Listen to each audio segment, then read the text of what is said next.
Thank you for visiting our channel. Please like, share and subscribe for more exciting food videos. Welcome back.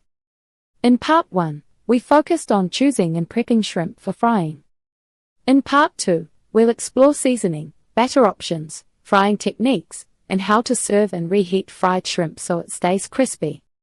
A good coating should cling like a well-fitted glove, not fall off in sheets. The fix is a steady workflow and a coating with some structure. Cornstarch and panko are two easy ways to get that shatter crisp texture people love in restaurant fried shrimp. Set up your breading station before you touch the shrimp. That keeps your hands clean and prevents clumps from forming in the bowls. Pick your crunch: flour, panko, or a light beer batter. You've got 3 solid paths, each with a different texture. Flour-based breading is classic and quick. It browns evenly and feels like diner-style fried shrimp. It's also the lightest crunch. Panko breading is louder and crunchier. It gives those jagged crumbs that stay crisp longer, even with sauce nearby. Beer batter, or sparkling water batter, makes a puffed, airy shell. It's great when you want a thicker bite, like fair-style fried shrimp. For breaded shrimp, use this simple 3-step setup. Flour mix: flour plus a little cornstarch seasoning mixed in. Egg or buttermilk: a thin coat helps crumbs stick. Crumbs, panko or fine breadcrumbs. Press gently so the coating adheres, then place shrimp on a tray for 5 minutes.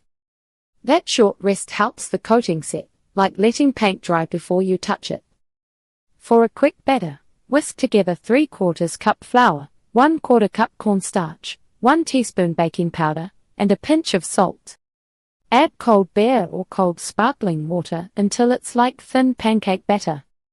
Cornstarch is the quiet hero here. It fries up crisp instead of bready. Seasoning that tastes bold but not salty. Fried shrimp tastes best when the seasoning is built in, not sprinkled only at the end. A base blend you can memorize: salt, black pepper, paprika, and garlic powder. Keep it balanced.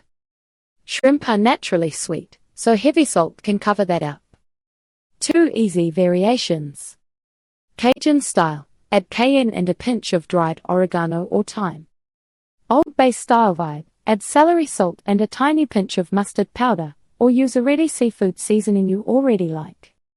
Season in 2 places. Mix most of it into the flour and crumbs, then add a light pinch right after frying while the surface is still hot. Don't add spices to the oil. Spices can burn fast and make the oil bitter, which can ruin the whole batch. Frying fried shrimp safely, and keeping it crispy on the plate. Frying doesn't have to feel tense. If the oil is hot enough and you don't crowd the pot, the shrimp will take care of the rest.